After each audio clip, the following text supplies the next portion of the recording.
Je voulais vous remercier à tous, que je ne vois pas à cause de cette lumière, d'être ici. Et pourquoi sommes-nous ici aujourd'hui?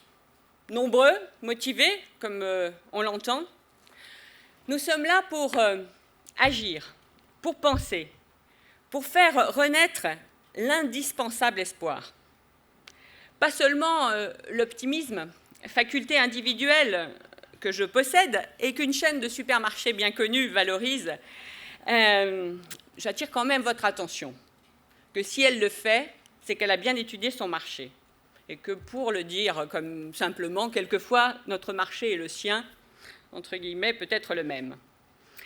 Donc, pas seulement par optimisme, mais l'espoir commun, celui qui relie, celui qui rassemble, celui qui transcende, celui qui porte une vision d'avenir. L'espoir catalyseur incontournable, catalyseur indispensable de l'action.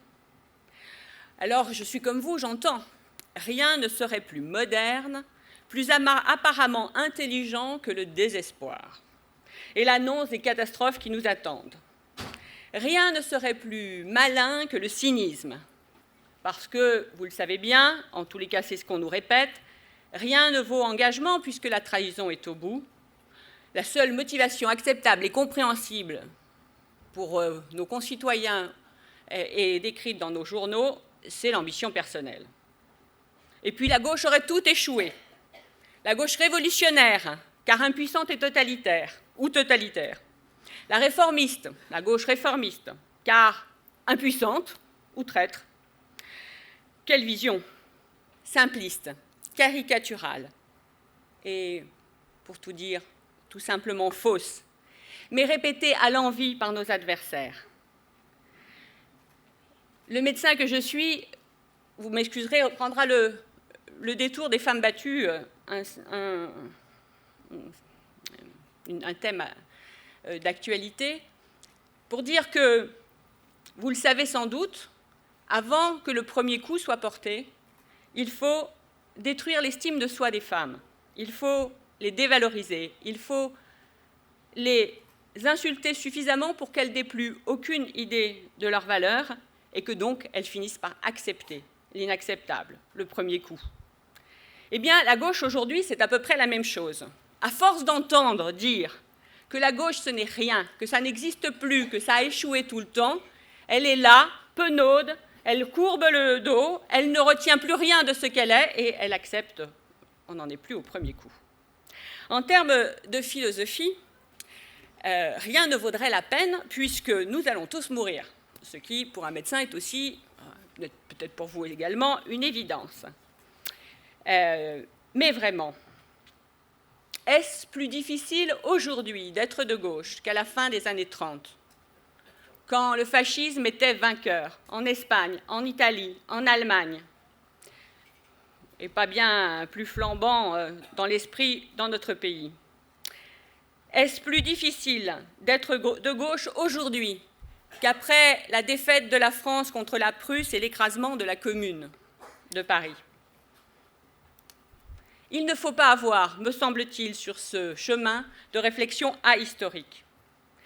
L'action, avec toutes ces incertitudes, est un rappel permanent que les hommes ne sont pas nés afin de mourir, mais afin de commencer quelque chose de neuf, comme le dit Hannah Arendt. Nous devons être lucides, bien sûr, sur nos échecs, mais ne pas oublier les quelques réussites, car enfin, la fin de l'absolutisme royal, la fin du travail des enfants dans les mines, la fin de l'esclavage, la fin du colonialisme, la maîtrise de quelques grandes épidémies séculaires et meurtrières, peste, lèpre, tuberculose, l'école pour tous, les congés payés, même si je sais qu'ils ne sont pas partagés encore partout sur la planète, même si je sais qu'ils peuvent reculer, est-ce que malgré tout, tout cela, ce ne sont pas des combats qui ont valu la peine ? Et pourquoi n'y en aurait-il pas de nouveau? Certes, je suis médecin, donc l'espoir serait chez moi comme une déformation professionnelle. Médecin hospitalier, en plus, et dans un service d'urgence. Alors, bien sûr, l'espoir est inscrit dans mon quotidien. Le service, l'action collective, l'utilisation des savoirs, l'action guidée par l'espoir, c'est-à-dire par la possibilité de la guérison ou au moins de l'amélioration.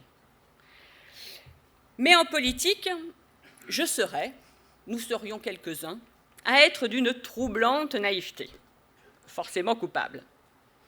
Cette idée est une arme de nos adversaires, une idée fausse qu'on nous rabâche, comme tant d'autres.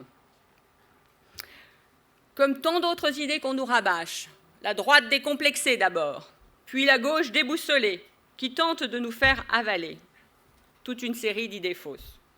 Ainsi, ils cachent leur renoncement à faire la guerre au chômage en faisant la guerre aux chômeurs, comme le montre encore le débat débutant sur la dégressivité des indemnités chômage, dégressivité qui a déjà essayé, je le rappelle, déjà échoué.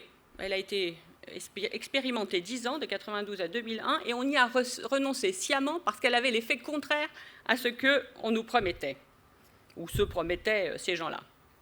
Ils cachent leur renoncement à combattre les inégalités, à mener la guerre à la pauvreté, et à la place, ils font la guerre aux pauvres. Et tout est à l'avenant. Donc une bataille politique, c'est d'abord une bataille des idées. Alors il y a du boulot.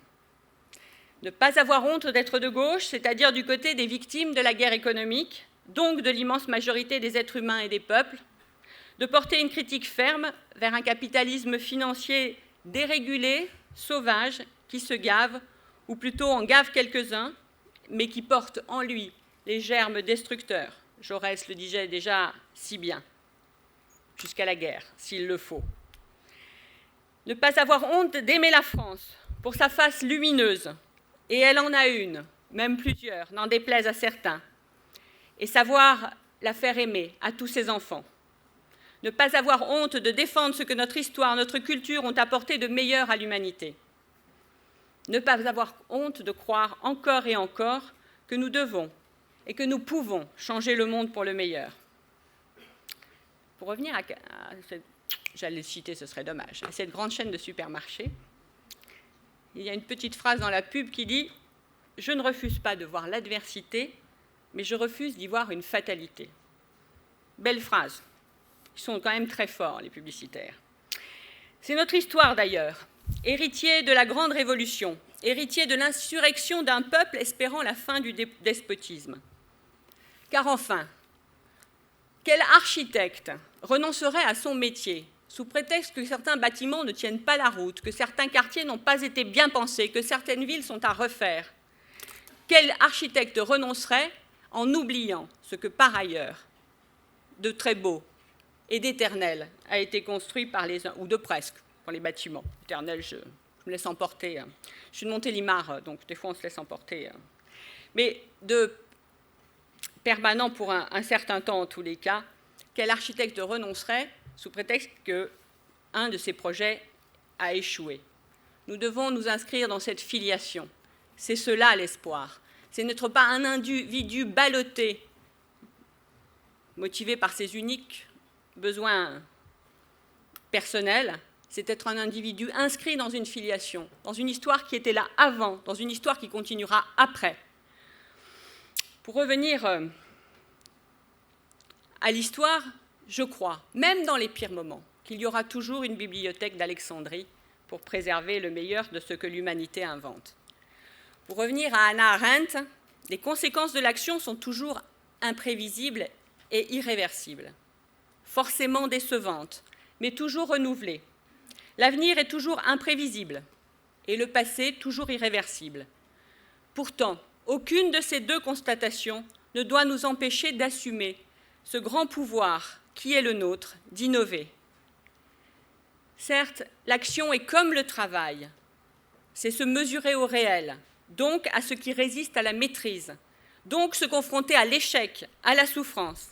Mais c'est de cet échec et de cette souffrance, c'est de cela que l'intelligence se nourrit pour inventer des solutions. Nous ne renoncerons pas à l'action, parce que nous ne renonçons pas à inventer, à faire du neuf. Et c'est pour cela que nous sommes là, encore minoritaires, mais pas seuls à nous mettre en mouvement. même si nous ne partageons pas forcément analyse et initiatives d'autres qui se mettent en mouvement. Encore minoritaire donc, mais comme un caillou lassé dans la mare dont on verra jusqu'où portent les ondes, comme un arbre planté dont on verra la croissance. Nous ne renonçons pas à l'espoir, à l'indispensable espoir. Ce dimanche 7 février est un début. En avant, marchons, marchons. Et merci à Bastien.